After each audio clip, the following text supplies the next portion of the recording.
President Benigno Aquino III gideklara ang January 30 karong adlaw nga National Day of Mourning alang sa mga pulis nga namatay sa panagbangi niadtong Domingo sa Mama Sapano, Maguindanao.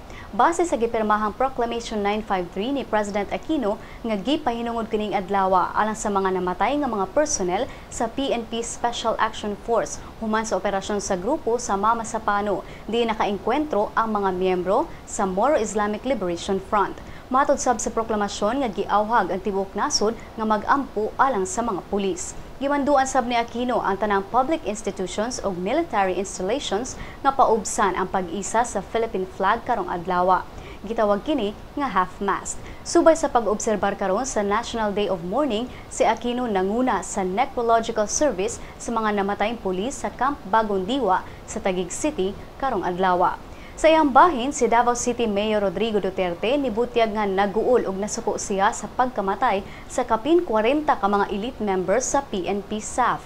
Gibutyag ni Duterte nga andam siya nga makig-istorya sa mga leaders sa MILF aron mapugngan ang susamang insidente.